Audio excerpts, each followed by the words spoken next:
বসে আছে, এটা দেখছো কেমন পাগল এই ভিতরে। Hello guys, welcome to my another blog video. তো আমি এখনই দোকান থেকে আসলাম, দোকান থেকে আসলাম তো দেখলাম আমার বইয়ের প্রচন্ড জ্বর আসছে। ঠিক আছে, মানে আমারও শরীরটা খারাপ, আমার তো মানে কাশি, খুসখুস কাশি, আর আমার বইয়ের প্রচন্ড জ্বর। তোমাদেরকে দেখাচ্ছি ও কোথায় আছে, দেখো কেমন পাগল বসে আছে গাইস, দাঁড়া। তো গাইস বসে আছে, এটা দেখছো কেমন পাগল এই ভিতরে যা বসে আছে। ঠিক আছে, আর মানে প্রচন্ড জ্বর, রাত্রেবেলা ওষুধ নিয়ে আসতে লাগবে ওর জন্য। আর ও বলছে স্যুপ খাবে, রাত্রে স্যুপ নিয়ে আসবে। আর এই যে দেখো গাইস, এখানে সব জামা কাপড় গুলো ধুচ্ছে। সবগুলো ধুচ্ছে আজকে গাইস, কি বলবো, মানে জ্বরের জ্বর, জ্বর নিয়েও সবকিছু ধুচ্ছে।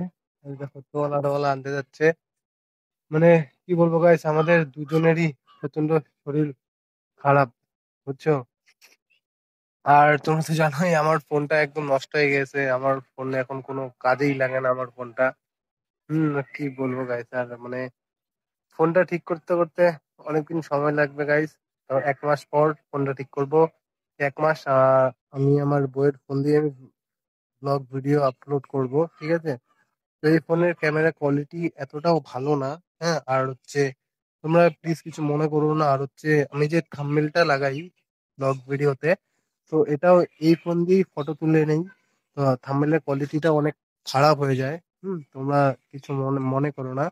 আর এই দেখো সব তোলা টোলা নিয়ে রেডি হয়ে গেছে, মানে আমি স্নান টান করবো আমি। হ্যাঁ, সবকিছু এখানে দিয়ে রাখছি। আর নিচে নীল গাছগুলো দেখতেছে, বুঝছো, এই যে এটা হচ্ছে নীল গাছটা। ওই যে গাছ, এটা লাইনের তার বললি শর্ট, কিন্তু এখানে শর্ট লাগবে না, এখানে পেঁচানো আছে এগুলা।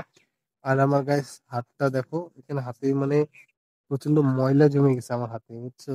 এই যে এই দেখো ছালটা ছালটা কি একটু উঠে গেছে, দেখছো গাইস।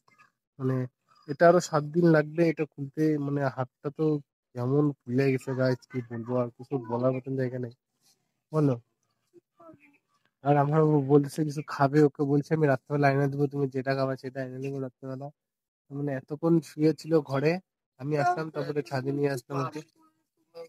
হ্যাঁ, দিয়েছে দিয়েছে। তোমরা তোমরা দেখে, হ্যাঁ, মানে যদি সারতে পারি না ভাত বসাই তাড়াতাড়ি নামায় দুধ দিছি। না শুয়েছিল, মানে প্রচন্ড ওর শরীরটা খারাপ, বুঝছো গাইস।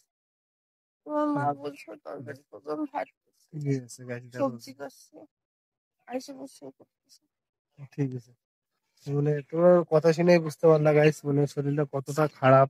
হুম আর আমি তো সকালে এই ছোলাগুলো খাইছিল। আর সকালে ওকে আমি ছোলা কিশমিশ দিয়ে গেছিলাম, ভিজাই রাখছিলাম রাত্রেবেলা। তো ওগুলা খাইছে, ও খাইছে, আমিও খাইতে দোকানে গেছিলাম, ঠিক আছে।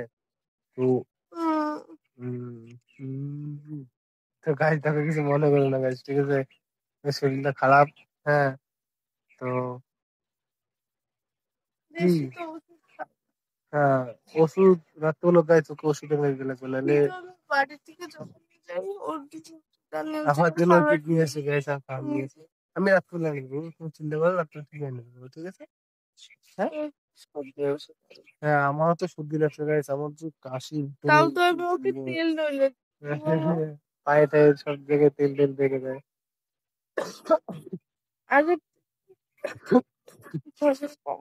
তোমরা কথা শুনে বুঝতে পারতেছো গাইস কতটা শরীর খারাপ আমাদের। হুম আর আমি ছাদে এসে এই ভিডিওটা বানাই, কারণ হচ্ছে ছাদে মানে কোয়ালিটিটা আরো বেশি ভালো পাওয়া যায়, মানে এই ফোনে। আর আমার ফোন যখন ছিল তখন তো আমি ঘরেই মানে ভিডিও করছি, ঠিক আছে। তো তোমরা কিছু মনে মনে করো না। হুম তো চলো এখন গাইস নিচে যাই, ঠিক আছে। তো ওই যখন নিচে যাচ্ছি, ঠিক আছে, তো স্নান টান করতে লাগবে। তবে যে সিঁড়ি দিয়ে আসতেছে আমার বউ। আর দেখো মানে প্রচন্ড শরীর খারাপ হয়েছে গাইস, ওর কি বলবো, আর তোমরা তো দেখেই বুঝতে পারতেছো। ঠান্ডা চলে সাথে চলো থাকতে পারে না। ঠান্ডা গাইস, আজকের জন্য ব্লগটা এখানে শেষ করছি, দেখা হচ্ছে নেক্সট ব্লগ।